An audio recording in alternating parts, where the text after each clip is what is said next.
오늘은 요셉의 의로움이다라는 제목으로 같이 말씀을 나누겠습니다.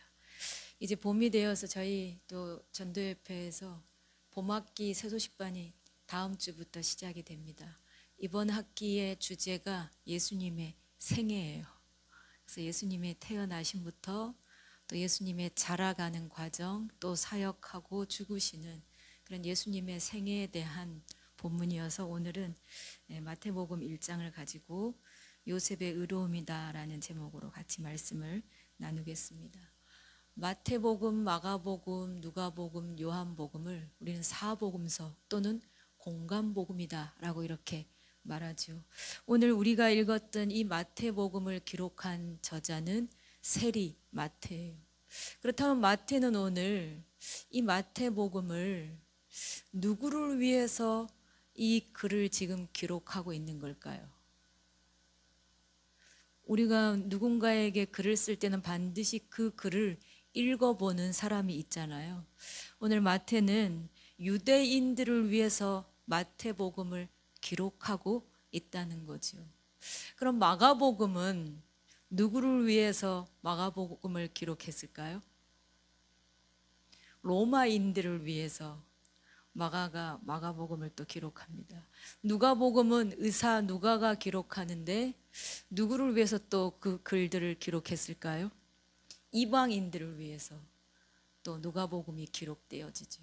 요한복음은 누구를 수신자로 생각하고 글을 썼을까요? 요한복음은 모든 자들에게 글을 써내고 있는 것을 봅니다. 오늘 마태복음은 특별히 유대인들을 위해서 마태복음을 기록하고 있는데 마태복음 1장부터 17절까지 보면 예수님의 족보가 기록되어지고 있는 것을 보게 되어져요. 여러분, 우리는 족보에 관심이 없잖아요. 저희도 아버지 집에 족보 책이 이렇게 두껍게 보자기에 쌓여 있거든요. 근데 저는 한 번도 그 족보의 책을 열어본 적이 없어요. 여자이기 때문에 또 그런지는 모르지만 그닥 족보에 그렇게 큰 관심이 잘 없어요. 근데 오늘 세리 마태는 마태복음을 기록하는데 예수님의 족보부터 시작하고 있는 거죠. 제가 만약에 마태복음을 기록했다면 저는 요즘에 가장 핫 이슈가 되어지는 그냥 TV를 틀면 계속해서 쏟아지는 의사들이 지금 다 의사복을 벗고 지금 다 자기 집으로 가 있잖아요. 병원에는 사람들이 죽어가고 수술을 해야 되는데 의사가 없는 이런 지금 핫 이슈가 되는 이야기들을 들추어내면서 이 마가복음을 읽는 사람들로 하여금 집중할 수 있는 그런 어떤 문제를 가지고 시작했을 것 같은데 오늘 마태복음을 기록한 이 세리 마태는 정말 관심이 없는 사람들로부터 관심이 없는 이 족보로부터 시작한다는 거죠. 근데 이것은 우리 관점이에요. 유대인들에게 있어서는 유대인들은 가장 관심을 가지고 의미와 가치를 두는 것이 뭐냐면 족보예요. 그래서 오늘 세리 마태는 유대인들의 심리를 너무 잘 아는 거죠. 첫 장의 첫 머리에 이 마태복음을 읽으려고 하는 수신자인 이 유대인들이 가장 관심 가지고 막 집중하고 의미와 가치를 찾는 족보로부터 이 글을 쓰면서 사람들의 어떤 시선을 집중시키는 그런 모습들을 보게 되어져요. 근데 1장에 보니까 아브라함과 다윗의 자손 예수 그리스도의 계보라 라고 이렇게 말하고 있죠. 아브라함으로부터 시작해서 다윗을 이어서 지금 예수님이 이 세상에 오기까지의 그 수많은 세월의 족보를 이제 여기에다가 기록하고 있는 거예요. 1절에서 우리가 읽지는 않았지만 17절까지 우리가 쭉 읽다가 보면 낳아서 결국 예수님 하나님께서 아브라함과 다윗을 거쳐서 약속하셨던 그 수많은 세월을 거쳐서 오늘 예수님이 드디어 성령으로 잉태되고 또 태어나는 그런 예수님의 족보가 마태복음 1장에 기록되고 있다는 거죠. 여러분, 하나님의 약속은 신실하다는 것을 지금 세리마태는 드러내고 있어요. 하나님이 아브라함에게 약속하셨어요. 구세주를 보내주시겠다고. 그런데 그 세월이 어마어마한 세월이 지나고 그 세월 속에 여러분, 세월은 굽이굽이 우리의 이 짧은 세월을 지나오는데도 참 이루 말할 수 없는 사건과 사고와 모든 문제들이 있잖아요. 야곱은 말하잖아요. 내가 험악한 세월을 살아왔다고. 한 인생이 사는데도 세월이 얼마나 굽이굽이 험한지 몰라요. 그런데 지금 아브라함부터 예수님에게 오기까지 14대가 지금 3번씩 바뀌어가고 있거든요. 그 많은 세월 속에 숱한 문제들이 지나가고 있는데도 하나님의 약속은 신실하다라는 걸 지금 증명해내고 있는 거예요. 족보를 통해서. 하나님이 말씀하신 것은 아무리 세월이 지나도, 아무리 사람이 바뀌어도, 아무리 그 세월 속에 어떠한 문제와 상황과 여건이 주어져도 하나님의 약속은 신실하다, 반드시 이루어진다라는 것을 세리마태는 지금 증명해내고 있는 거죠. 여러분, 우리 각자에게도 하나님께서 하나님의 약속을 두셨어요. 그리고 하나님의 비전을 두셨죠. 근데 돌아보면 뭔가 이루어지지 않은 것 같아요. 하나님의 약속은 분명히 있고 한 인생을 향한 하나님의 계획은 분명히 있는데 뭔가 이루어지지 않는 것 같아요. 근데 여러분, 오늘 세리마태는 아브라함으로부터 시작되고 다윗을 거쳐 지금 예수님에게 이르기까지 하나님의 약속은 신실하고 반드시 이루어지는 것을 족보를 통해서 지금 증명해내고 있는 거예요. 우리 각자 한 사람 한 사람 인생을 향하신 그 하나님의 계획, 그 하나님의 목적도 반드시 하나님의 때에 이루어진다고 하는 그 하나님의 약속의 신실함을 우리에게 강조하고 있는 거죠. 근데 오늘 이 1장 족보에 보면 우리가 흔히 가끔씩 들었던 족보에 기록될 수 없는 사람들이 족보에 기록되어져요. 여러분, 우리나라 족보에도 여자들 잘 기록이 안 되잖아요. 근데 유대인들은 특별히 남자들에 대한 어떤 이런 강조점이 있거든요. 그래서 이스라엘 백성들이 출애굽할 때도 60만이라고 표현 쓰잖아요. 남자들 장정의 숫자만 기록하고 있거든요. 노인들, 어린이들, 여자들 숫자는 쓰지를 않는 거예요. 실제로는 한 200만 이상의 사람들이 출애굽했는데도 성경에는 60만이라고 하는 표현을 쓰잖아요. 남자들을 굉장히 강조하거든요. 근데 오늘 이 유대인들의 족보에 여자들의 이름이 들어가요. 근데 그 여자들이 대단한 공을 세운 그런 사람이 아니라 정말 우리들이 혀를 차고 우리가 정말 외면하고 싶은 그런 여자들이 이 족보에 등장하고 있다는 거죠. 다말도 등장하고 있고요. 그 다음에 라합도 있고 룻도 있고 우리아의 아내, 그 어느 여자들 중에 대단한 여자가 하나도 없어요.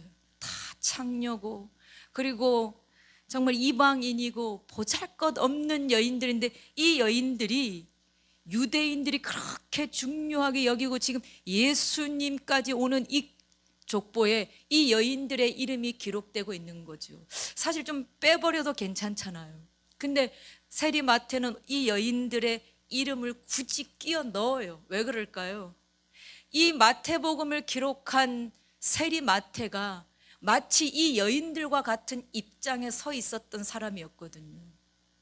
그 당시 세리라고 하는 사람들은 사람들이 잘 상종하지도 않고 그래서 늘 외톨이로 있었고 어쩌면 이 다말이라든가 라합, 룻, 우리아의 아내와 같은 이들의 심정을 세리마태는 그 누구보다도 잘 공감하고 있었던 사람 중에 한 사람일 거예요. 동병상련이라고 그러잖아요. 끼리끼리 같은 일을 겪은 사람들 끼리끼리 통하잖아요. 오늘 이 세리마태는 굳이 이 여인들의 이름을 족보에 끼워 넣는 것은 자기와 비슷한 상황과 처지에 있었던 사람들을 통해서 그런 부족하고 연약한 사람들을 통해서도 하나님은 일하셨다. 근데 그 하나님의 일하심은 예수 그리스도가 이 땅에 오시는 그 위대한 구원의 일에 이렇게 보잘것없고 정말 연약한 자들을 통해서도 하나님은 일하셨고, 자신인 세리마태, 그도 구원받지 못할 사람이었는데도 불구하고 예수님께서 너는 나를 따르라 라고 하는, 정말 그 예수님의 그 손을 내미시는 그 국률함 때문에 오늘 세리마태가 제자가 될 수 있었거든요. 그래서 오늘 이 세리마태는 굳이 이 족보에 이 여인들의 이름을 끼워 넣으면서 오늘을 살아가는 우리에게도 정말 어쩌면 보잘것없고 가진 것 없고 배운 것 없는 우리일지라도 하나님의 계보에, 하나님은 결코 우리를 외면하지 않으시고 하나님의 구원의 사역에 우리도 쓰임받을 수 있다는 것을 세리마태는 강조해서 지금 이 부분을 기록하고 있는 거죠. 오늘 마태복음 1장 18절에 보니까 예수 그리스도의 나심은 이러하니라 1절부터 17절까지 기록하면서 낳고. 여러분, 창세기 5장에도 족보가 등장하거든요. 아담의 족보가 등장하는데 아담의 족보는 죽고예요. 몇 살 살다가 죽고 몇 살 살다가 죽고. 아담, 인간의 이 혈통의 족보는 다 때가 되면 죽고 죽는 거예요. 근데 신약의 예수님의 족보는 낳고 낳는다는 것은 살아나는 거잖아요. 생명이 있다는 거잖아요. 예수님의 족보는 생명으로 시작되어져요. 여전히 그 생명은 지금도 진행되어지고 있다는 거죠. 오늘 여기에 보니까 마리아가 성령으로 잉태가 된 거예요. 약혼을 했는데 아직 정식으로 요셉과 같이 한 지붕 아래서 부부로서의 정식으로 지금 결혼 생활이 이루어지지 않고 약혼하고 정혼한 상태였거든요.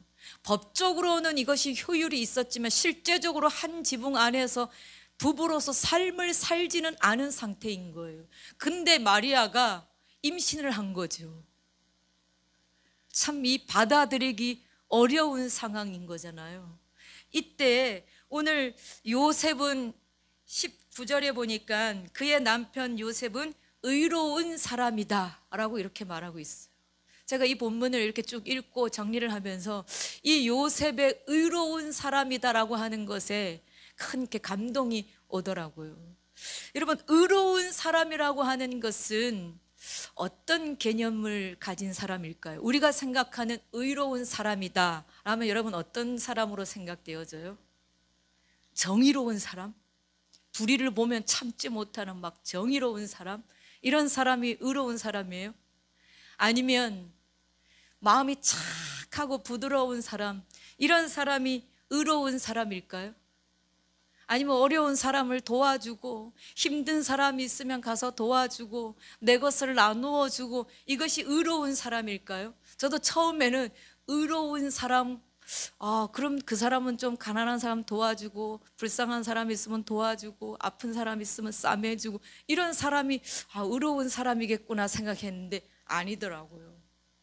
성경에서 오늘 말하고 있는 요셉을 가리켜서 의로운 사람이다라고 말할 때에 이 의로움이란 율법을 잘 지키고 행하는 사람을 가리켜서 의로운 사람이다라고 말하고 있더라고요.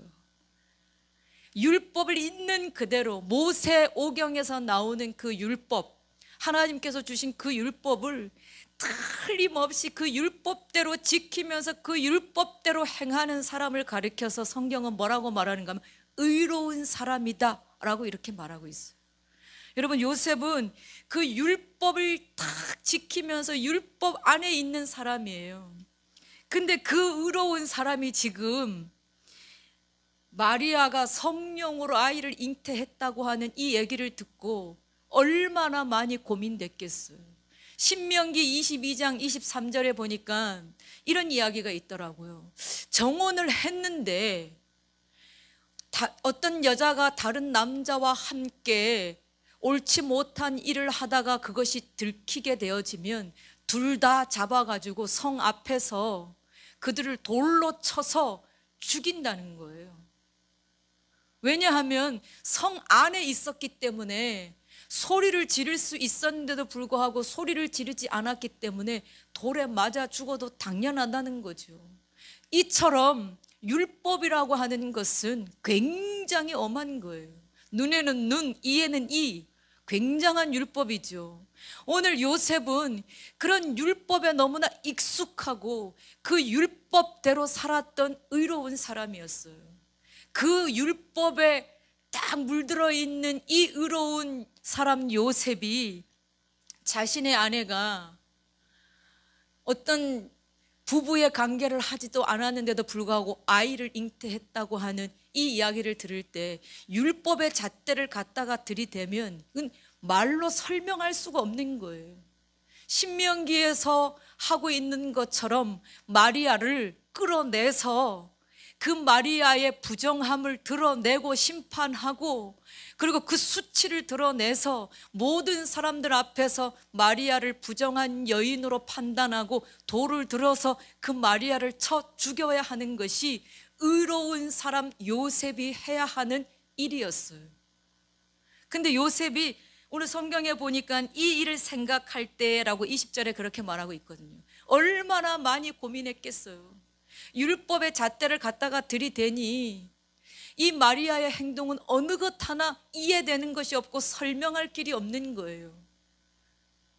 그러니까 이 요셉이 지금 고민을 하는 거죠. 이 일을 생각할 때라는 것은 밤에도 생각했을 것이고 낮에도 생각했을 것이고 오로지 이 일을 어떻게 하면 좋을까라고 요셉의 머리에는 온통 마리아가 성령으로 예수님을 잉태한 것에 대한 이 고민으로 가득 찼을 거라는 거예요. 그런데 요셉이 뭐라고 말하는가 하면 19절에 보니까 그를 드러내지 아니하고 가만히 끊고자 하여라는 표현을 쓰고 있어요. 저는 여기에 은혜를 받았어요. 요셉은 의로운 사람이에요. 율법의 사람이에요. 율법의 정도를 지금 걸어가는 사람이거든요. 그런데 그런 요셉이 마리아에게 일어난 이 성령으로 아기를 잉태한 이해할 수도 설명할 수도 없는 이 일을 요셉은 어떻게 하는가 하면 드러내지 않고 가만히 끊고자 하여 이렇게 말하고 있죠. 율법을 가지고 어떤 이 사건에 대해서 판단하지 않는다는 거예요. 이미 율법을 뛰어넘었어요. 율법으로는 마리아를 돌로 쳐 죽여야 돼요. 근데 이 일을 덮고자 했다는 거예요. 율법을 뛰어넘은 거예요. 왜요? 요셉의 마음에는 율법보다 더 큰 것이 있었거든요. 그것이 바로 마리아를 향한 사랑이었어요. 여러분, 율법의 완성은 사랑인 거예요. 오늘 요셉이 의로운 사람이라고 하는 이 율법만 가지고 이 마리아의 사건을 대했다면 마리아는 정말 사람들에게 들추어져서 돌에 맞아 죽는 그런 수치, 그런 모욕을 당했을 거예요. 그런데 요셉은 그 율법을 뛰어넘어요. 그 안에 마리아를 향한 사랑이 있는 거예요. 자신이 사랑하는 한 여인이 율법 때문에 드러나서 사람들에게 수치를 당하고 모욕을 당하고 침뱉음을 당하고 돌에 맞아 죽는 것을 요셉은 그것을 감당하지를 못하는 거예요. 왜요? 율법보다 요셉 안에는 마리아를 향한 사랑이 더 컸기 때문이라는 거죠. 여러분, 진짜 의로운 사람은 이 율법을 뛰어넘는 영혼을 사랑하는 사람이 의로운 사람이에요. 율법에 막 확 붙들려 가지고 율법의 잣대를 가지고 정죄하고 판단하는 것은 진짜 의로운 사람이 아니에요. 그 율법을 뛰어넘는 한 영혼을 사랑하고 한 영혼을 지키려고 하고 한 영혼을 보호하려고 하고 그 한 영혼을 잃어지지 않도록 그 한 영혼을 위해서 자신이 평생 지켜왔던 율법을 내려놓고 그 한 영혼을 선택하는 것, 그것이 진짜 의로움이라는 거죠. 오늘날 우리는 교회 생활을 하고 예수 믿는다고 하면서도 우리가 얼마나 이 율법의 잣대를 가지고 사람을 정죄하고 판단하고 사람을 죽이는지 몰라요. 그래 놓고는 우리는 그것이 정당한 일이라고 말할 때가 많죠. 사울이 바울 되기 전까지 사울은 그러한 사람이었거든요. 율법의 잣대를 가지고 수많은 예수 믿는 사람들을 잡아 죽이는 일에 앞장섰잖아요. 그렇지만 그것이 한 번도 잘못된 일이라고 생각하지 않고 자신은 정말 정의로운 사람이라고 생각했고 복음의 뜨거운 사람이라고 생각했어요. 근데 결국은 그가 예수님 앞에서는 네가 나를 핍박하는 사람으로 사울이 예수님께 그렇게 말을 들었거든요. 오늘 우리도 어쩌면 교회 생활에 익숙해지고 하나님의 말씀에 익숙하면서 율법을 가지고 많은 사람들을 정죄하고 판단하고 그 율법을 가지고 사람들을 난도질하는 그런 오류를 범하고 있지는 않은가. 진짜 율법은 사랑으로 완성되어지는 거거든요. 오늘 요셉은 마리아를 그 어떤 율법보다도 그 마리아 한 여인을 사랑하는 거예요. 그 여인을 사람들의 손에 막 내놓지 않는 거예요. 자신이 평생 지켜왔던 그 율법이 무너지는 한이 있어도 마리아를 끌어안는 거죠. 마리아를 사랑하니까. 그 사랑이 결국 예수님을 마리아를 통해서 이 땅에 태어나도록 하는 이 구원의 완성을 이루는 거죠. 예수님께서 이 땅에 오시는 그 완성을 요셉을 통해서 하나님이 이루어 가시는 거예요. 여러분, 하나님께서는 오늘 어떠한 사람을 통해서 하나님의 일을 하시는가? 율법에 붙들려 있는 그런 차디찬 사람이 아니라는 거예요. 그 율법을 뛰어넘는 한 영혼을 너무너무 사랑해서 그 한 영혼 때문에 어쩌면 자기가 평생 옳다고 지켜왔던 그것을 내려놓을 수 있을 만큼 영혼을 사랑하는 사람, 그 한 사람을 통해서 하나님은 오늘도 하나님의 생명의 역사, 구원의 역사를 완성해 가고 싶어하고 이루어 가고 싶어 한다는 거죠. 그래서 오늘 저는 요셉을 보면서 참 하나님이 요셉을 마리아와 함께 정혼하게 하신 하나님의 특별한 간섭하심이 있었구나. 만약에 요셉이 아닌 다른 사람이었다면, 정말 율법에 꽉 맥혀서 차디찬 사람이었다면 이를 어떻게 받아들이고 이를 어떻게 수습했을까. 그러나 진짜 영혼을 사랑하고 한 여인을 사랑할 수 있었던 이 의로운 요셉을 하나님은 마리아에게 붙여주셔서 하나님의 구원의 일들을 이루어 가셨구나 라는 생각을 가지게 되었어요. 오늘 우리에게도 이런 의로움이 있었으면 좋겠어요. 우리가 말씀을 좀 안다고 말씀을 가지고 이건 옳습니다, 저건 틀립니다, 이건 됩니다, 안 됩니다가 아니라 정말 그 율법을 완성하는 하나님의 사랑, 그 긍휼이 우리 안에 있었으면 좋겠어요. 저는 지난 주간에 어떤 일들 하나 이렇게 겪으면서 하나님의 긍휼은 그 어떤 율법과 비교할 수 없다는 것을 깨닫게 되었어요. 긍휼을 베풀 때에 해결할 수 없는 일들이 해결되어지고 이루어질 수 없는 일들이 하나님의 긍휼로 이루어지는 것들을 보게 되었거든요. 여러분, 진짜 의로움은 긍휼이에요. 영혼을 사랑하는 긍휼이에요. 예수님께서도 율법의 잣대를 가지고 우리를 평가했다면 우리는 다 죽어야 될 사람이죠. 그러나 그 십자가의 사랑으로 우리를 살려내잖아요. 우리를 회복해냈잖아요. 우리가 잘 알고 있는 손양원 목사님도 자신의 아들을 잃었는데 그 자신의 아들을 죽인 사람을 끌어안잖아요. 그것이 의로움이라는 거예요. 그렇게 끌어안으니 죽을 수밖에 없는 한 사람이 그가 회복되어지고 살아나서 그도 또한 하나님의 사람으로 살아가게 되어지는 일들을 우리는 경험하게 된다는 거죠. 저와 여러분, 우리 안에는 율법이 많이 있어요. 그래서 참 이 율법대로 살려고 할 때가 너무 많아요. 그런데 오늘 요셉의 모습들을 보면서 우리 안에 물론 율법이 없어서는 안 되죠. 이 율법이 반드시 우리 안에 존재해야 돼요. 그러나 이 율법을 완성하는 사랑이 우리 안에 없다면 이 율법은 사람을 죽이는 무기가 될 거예요.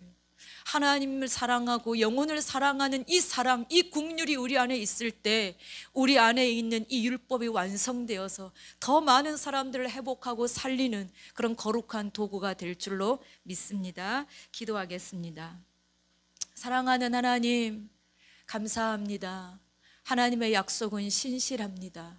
오랜 세월이 지나도 어떤 상황과 여건 속에서도 하나님의 약속은 신실하게 이루어지는 것을 우리로 하여금 보게 하신 것을 감사합니다.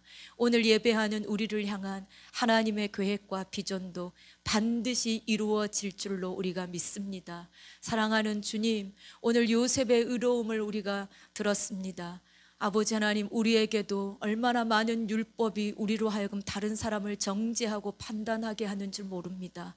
그러나 사랑하는 주님, 우리에게 영혼을 사랑하는 그 영혼을 사랑하는 마음과 긍휼이 없다면 우리는 더 많은 사람들을 힘들고 고통스럽게 할 것입니다. 그러나 사랑과 긍휼이 우리 안에 있을 때에 그 율법을 통해서 더 많은 사람들을 세우고 더 많은 사람들을 살리는 하나님의 구원의 통로로 쓰임받게 되어질 것입니다. 오늘 우리가 요셉처럼 그런 의로운 사람이 될 수 있도록 하나님이 축복하여 주옵소서. 예수님의 이름으로 기도합니다. 아멘.